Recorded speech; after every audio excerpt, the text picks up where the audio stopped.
Bonjour à tous et bienvenue sur la chaîne de votre liberté. Je suis ravi de vous retrouver pour une nouvelle analyse Realty. On va analyser aujourd'hui une holding et c'est la deuxième holding à Fairview Street à Détroit. Donc voilà, la numéro 2, on a déjà analysé une la semaine dernière et voilà la seconde. Avant de commencer, déjà pour ceux peut-être qui ne connaissent pas Realty, qui sont tombés sur cette vidéo par hasard, donc Realty, c'est de l'immobilier tokenisé principalement aujourd'hui aux États-Unis, donc dans plusieurs États. Aujourd'hui, on est dans 11 États, je crois. Et pour tous ceux qui passeront par mon lien, du coup, je vous offre une demi-heure de call avec moi. Vous pourrez me poser toutes les questions sur Realty. Donc voilà, Realty ou autre d'ailleurs. Mais voilà, donc là, j'ai commencé déjà les premiers calls et honnêtement, c'est vraiment hyper intéressant et j'espère en tout cas ça vous apporte vraiment de la valeur. Pour tous les autres qui sont déjà peut-être inscrits, en tout cas, j'ai une offre de lancement. Vous trouvez tout ça en description. Pareil, avant de commencer, c'est aussi l'occasion de vous remercier tous. Voilà, on est quasiment aux 1000 abonnés, il en manque 16 là, donc si vous n'êtes pas encore abonné, s'il vous plaît, abonnez-vous, vraiment, ça encourage la chaîne et ça m'aide vraiment. Et likez, continuez à liker, à partager à des personnes que ça peut intéresser et voilà, commentez. À chaque fois, en tout cas, je réponds à absolument tous les commentaires. Donc encore une fois, merci à tous. Pour ça, allez, on analyse, on commence tout de suite. Donc, comme je vous ai dit, c'est la seconde holding à Fairview Street, Détroit. Donc, on a déjà vu une autre de 8 maisons la semaine dernière et celle-ci, donc c'est 4 maisons, toujours 4 chambres, 2 salles de bain. Donc, voici les 4 petites maisons, donc plutôt récentes. Elles datent des années 2000. Hop, on va regarder ça, voilà, les années 2000. Ce qui est bien et que j'apprécie vraiment à chaque fois sur les holdings, c'est qu'on nous met cette carte-là pour voir aussi où sont situées ces 4 maisons. Donc voilà, il manque juste après toutes les adresses, ce serait encore mieux, mais c'est déjà vraiment mieux qu'avant. Donc là, on voit celles-ci, elles sont regroupées, celle-ci est pas très loin et celle-ci un peu plus loin. Après, si on regarde honnêtement, en fait, ça c'est toutes les maisons Realty et finalement, on en a vraiment beaucoup, beaucoup dans le coin. On va voir dans la description, je crois qu'on n'est pas loin des 50 maisons vraiment à 2 pas de l'une de l'autre. Donc c'est vraiment, enfin, on possède encore une fois presque ce quartier. Donc vraiment, c'est une très bonne chose là-dessus. Allez, je vous laisserai aller voir par vous-même les photos, voilà, des maisons. Encore une fois, on a uniquement les photos de l'extérieur, mais au moins, on a voilà, dans plusieurs angles différents et on a aussi la rue. Mais on va aller se promener, vous allez voir tout ça juste après. Hop, et bon, du coup, on a 294 000 dollars à lever. Donc la vente aura lieu, alors attention, elle aura lieu, je crois, à 21 heures, donc le jeudi 14 mars à 21 heures heure française.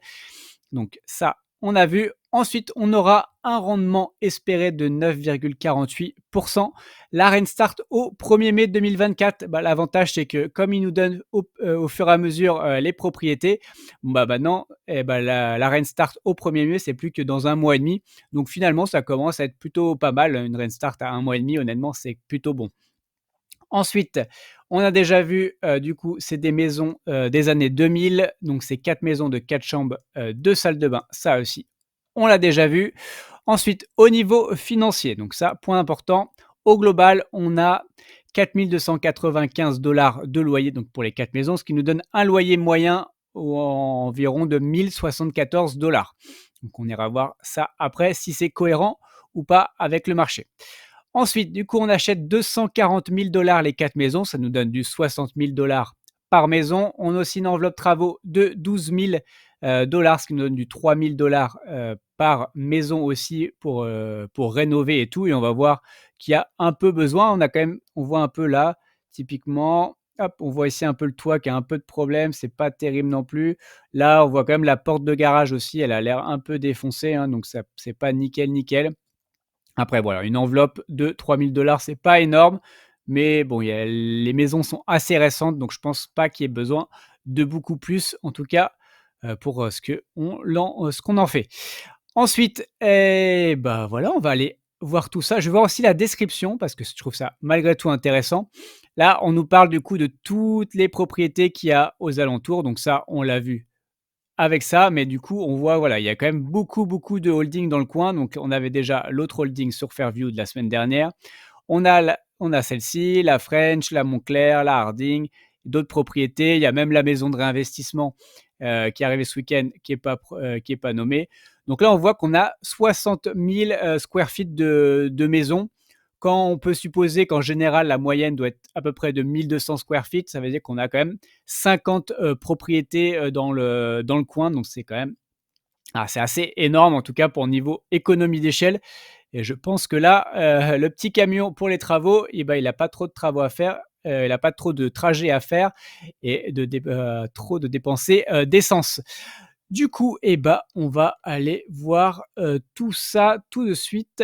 Hop, on va analyser. Alors, pour ceux qui ont vu la vidéo, la semaine dernière, bon, on est dans le même quartier, donc j'ai les mêmes problématiques, d'analyse pour ce quartier. Honnêtement, la plupart des simulateurs me donnent, déjà sur Zillow, on n'a pas d'estimation. Sur Homes.com, j'avais pas non plus d'estimation. Donc il y avait seulement, Realtor et Redfin qui me donnaient des estimations et comme vous pouvez voir, donc sur Realtor, j'ai du 50 000 et sur Redfin, j'ai du 87 000. Donc vraiment des fourchettes assez énormes. Donc j'ai fait la même méthode que, la semaine dernière et finalement, je crois que c'est vraiment la bonne. Je suis allé voir les maisons qui se sont vendues assez récemment dans le quartier et on voit que, bah, en moyenne, on s'est vendu, 60 000 pour des 4 chambres, 2 salles de bain. Donc c'est plus ou moins cohérent. Après les autres, elles sont à beaucoup moins, mais on voit en fait que c'est des cabanes ou plutôt mal entretenues et plutôt anciennes, sinon 2021-2022. Voilà, donc c'est assez ancien, mais les récentes en tout cas étaient aux alentours de 60 000 $. Donc je suis parti du principe que le prix pour une maison 4 chambres de salle de bain dans ce quartier-là était à 60 000 $. Ensuite, le loyer, comme je vous ai dit, le loyer, on était en moyenne à 1 074 $. On voit que pour des 4 chambres de salle de bain dans le quartier, donc là, vraiment très proche, j'en ai qu'une qui est à 1 400 $. Ensuite, qu'est-ce qu'on a d'autre? Honnêtement, une autre encore à 1 400 $, 1 800, 1 600, mais là, c'est beaucoup plus loin sur des quartiers un peu plus huppés. Mais là, vraiment très, très proche, voilà, c'est 1 400 $. Donc, on peut supposer qu'on est quand même plutôt bien positionné à ce niveau-là. Si on va analyser le quartier, alors je vous l'ai traduit en français pour que ce soit plus simple. Donc, on est dans le quartier de West End. On voit là, on a un prix moyen au square feet. Bon, ça, en général, je ne le prends pas toujours en compte. Là, on voit que en général, les maisons de 3 chambres ou 4 chambres, elles se vendent entre 50 000 et 80 000 $. Donc là, encore une fois, nous, on achète 60 000 $. Donc si on prend une moyenne de ça, on voit qu'on est quand même dans la moyenne basse et en plus, c'est pour les 3 chambres et 4 chambres. Donc nous, on a quand même un avantage sur les 3 chambres. Donc ce qui n'est pas négligeable à prendre en compte. Ensuite, qu'est-ce qu'on a d'autre? J'ai noté aussi qu'on avait, quand même une usine, notamment Stellantis qui est juste à côté. Ça quand même apporte quand même pas mal de travail.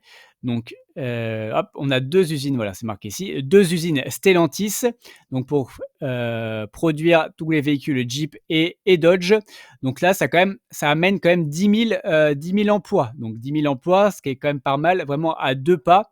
Si on regarde la carte, donc nous, on est vraiment juste ici. Fairview, c'est juste là. Et du coup, l'usine, elle est là. Et on a Chrysler qui est juste à côté. Donc Stellantis, Chrysler, c'est la même chose hein, aujourd'hui. Donc en tout cas, voilà, on a vraiment plusieurs usines qui sont juste à côté. Donc au niveau travail, c'est plutôt intéressant, même si on va étudier ça juste après. Après, il y a des parts qui nous en parlent. Donc pareil, je vous mettrai en description le lien pour aller découvrir le quartier si ça vous intéresse. Au niveau école, bon, comme d'hab, au niveau des écoles publiques, c'est pas terrible, hein, c'est du C, C-, C+. On a quand même sur cet indicateur quand même qui a 5 sur 10, donc pour une école, honnêtement, c'est pas trop mal. Une école publique à Détroit, c'est pas trop mal. Et après, les écoles privées, elles sont pas notées, donc je peux pas forcément vous dire si elles sont bien ou pas. Mais bon, on va dire plutôt moyen dans l'ensemble. On voit qu'il y a quand même pas mal de parcs, hein. Bon, on est juste en face d'un parc sur la plupart des propriétés, donc ça, c'est un point intéressant. Après, bon, bah, au niveau criminalité, clairement, on est dans un quartier plutôt très dangereux, hein. Homicide, on a 10 sur 10, donc c'est vraiment pas terrible du tout. Assaut avec arme, voilà. Agression sexuelle, 8 sur 10. Les vols, on est à 9. Enfin voilà, vous pouvez voir, honnêtement, c'est pas terrible, terrible là-dessus. Ensuite, qu'est-ce qu'on va regarder d'autre? On va regarder, eh ben, ma petite courbe, préférée, c'est voilà, l'évolution moyen du prix, des maisons. Donc, on peut voir cette courbe et bah, elle fait un peu le yo-yo, donc elle est même plutôt stagnante, petit yo-yo. Ça monte, ça descend, voilà, c'est pas en croissance comme, sur Détroit, c'est pas vraiment très linéaire. Par contre, si on doit prendre un point positif, c'est que depuis mi-2022, donc vous voyez en moyenne, les maisons étaient à 53 000 $. Aujourd'hui, donc 1 an et demi plus tard, on est à 64 000 $. Donc on a pris quand même un peu plus de 10 000 $. Donc voilà, malgré tout, sur 1 an et demi, on est en croissance. Voilà, c'est à signaler, ça reste malgré tout plutôt positif. Donc on prend quand même 11 000 $ quand en moyenne, par exemple, sur Détroit, ouais, vous voyez, on était à 84 000 $, maintenant on est passé à 89 000 $. Donc on a pris que 5 000 $ au global sur Détroit en moyenne, alors que nous, on a pris 11 000 $. Donc on progresse plus depuis 1 an et demi que la moyenne de Détroit. Donc malgré tout, voilà, ça peut être intéressant, même si depuis 5 ans, ça fait un peu le yo-yo dans ce quartier. Ensuite, eh ben, on va voir la répartition de maisons et d'industrie et du travail du coup. Donc on voit que, principalement c'est de l'habitation, hein, donc on a des maisons et quelques appartements et après on a les industries. Alors c'est pas les industries, Stellantis et autres parce que ça, c'est juste sur le quartier d'à côté. Donc ça veut dire qu'il y a quand même d'autres industries, dans ce quartier, donc c'est quand même pas mal. Si on considère qu'il y a en plus, tout Stellantis. On a un peu de retail, donc de magasins et d'institutions, donc on va dire qu'on est à peu près à un tiers, 2 tiers. Donc malgré tout, il y a quand même un peu de travail, et bah, on va dire, juste à côté, des maisons. Ensuite, en répartition, locataires et propriétaires, là, du coup, on est à peu près à 50-50. Donc voilà, vous savez que moi, je préfère quand il y a plus de propriétaires. En général, les propriétaires prennent plus soin du quartier et des propriétés. Donc là, c'est plutôt moyen sur cette partie-là. Au niveau moyenne d'âge, on est à 38 ans, donc c'est à peu près, classique. Oui, c'est classique. Ensuite, au niveau du revenu médian, alors vous voyez, on est très bas là, 23 000 $.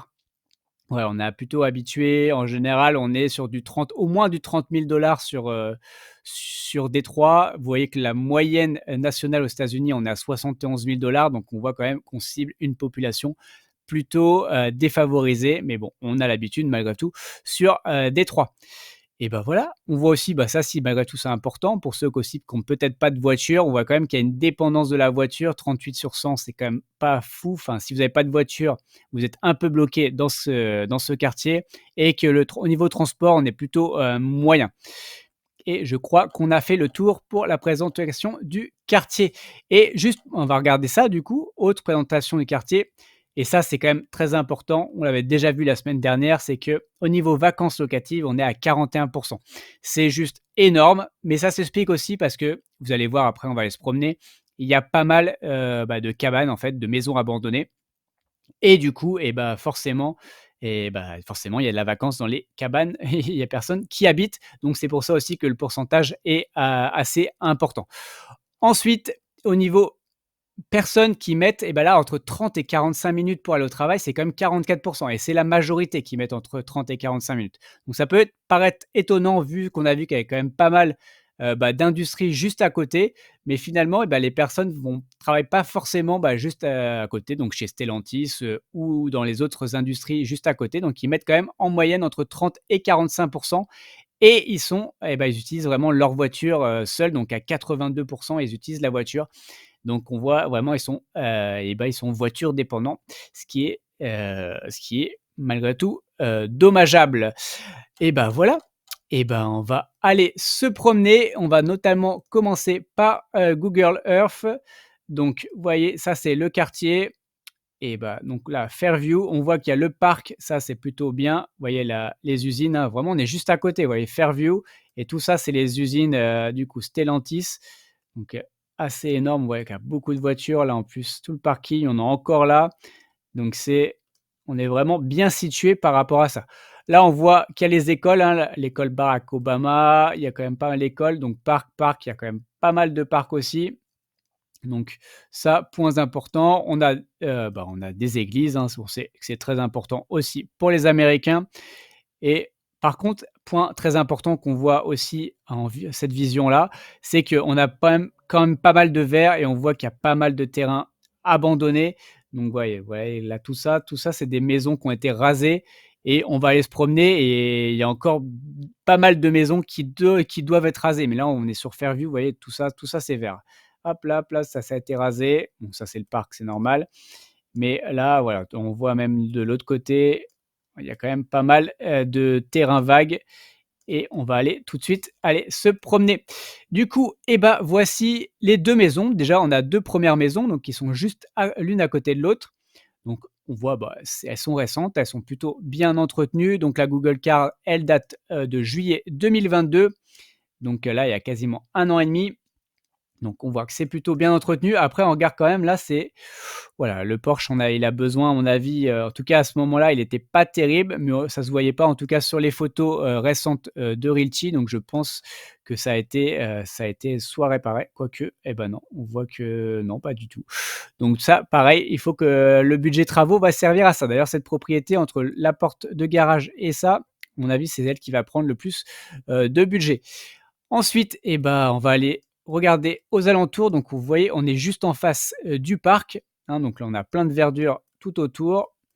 Donc ça, c'est pas mal. On voit qu'il y a les dodanes, hein, Rémi nous le répète souvent, un quartier avec des dodanes, c'est plutôt bien pour les familles et ça fait augmenter, la valeur du quartier. Donc, bon, alors, en tout cas, on a un dodane et on va aller voir les autres, propriétés. Hop, on va aller se promener. En même temps, ça va nous permettre de découvrir le quartier et notamment, vous voyez déjà, hop, une bonne petite cabane, le toit complètement affaissé. Celle-là, elle est morte, elle est finie. Hop, d'autres dodanes. Hop, hop, hop, on va aller se promener. La prochaine, on est à, je crois que c'est celle-ci. Hop, voilà, ça c'est notre troisième maison. Donc la voici. Vous voyez, bon, ça plutôt classique, elle a l'air plutôt pas mal entretenue avec son petit, garage attenant.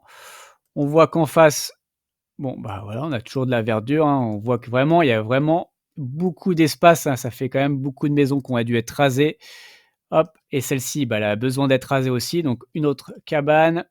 Ensuite, celle-ci non, je pense qu'elle est bien et l'autre maison qui était beaucoup plus isolée, beaucoup plus loin, qui était hop, on va la retrouver. Je crois que c'était celle-ci ou celle-là, je ne sais plus. Bon voilà, une des 2. Ouais, c'était la 41, donc ça doit être celle-là. Voilà, donc et notre dernière propriété, donc celle-ci de la holding. Voilà, donc voilà, vous avez vu les 4 maisons. Bon, le quartier, comme vous avez vu, il y a quelques cabanes. On a beaucoup de terrains vagues, donc de maisons qui ont dû être détruites. Bon, malgré tout, dans l'ensemble, on voit que ouais, c'est une autre cabane, encore une fois.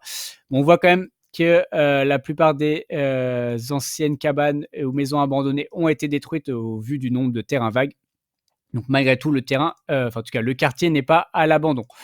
Et ouais, ouais, c'est peut-être pas, c'est limite celle-là, on verra.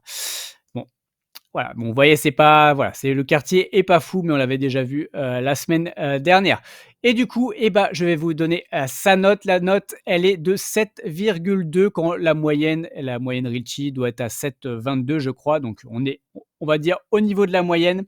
Donc les points positifs, déjà, c'est une holding, donc ça permet aussi de diversifier un peu son risque et notamment au niveau vacances locatives.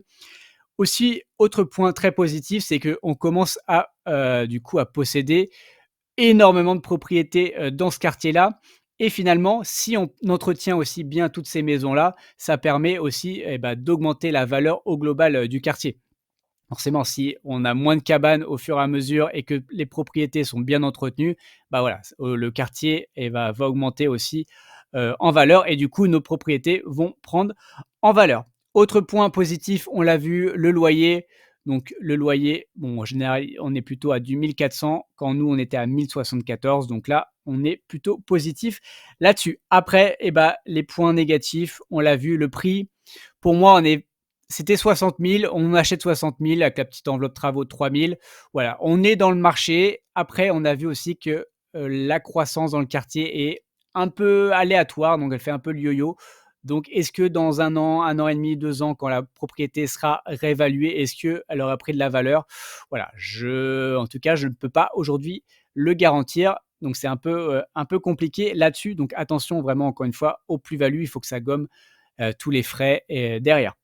Et ensuite, eh ben, le quartier, on l'a vu, on s'est promené, hein, le quartier est quand même très moyen, criminalité très élevée, beaucoup de vacances locatives, pas mal de cabanes, voilà, donc ça, côté moyen, sur le quartier. Et bah, voilà, je crois qu'on a fait le tour pour aujourd'hui. Pour rappel, tout ceci ne sont pas des conseils en investissement. Mon but n'est pas de vous apporter le poisson tout cuit dans l'assiette, mais de vous apprendre à pêcher. Faites vos propres recherches avant d'investir votre argent et surtout après, assumez-le. Voilà, c'est tout pour aujourd'hui et ben, on se dit à bientôt pour une prochaine vidéo.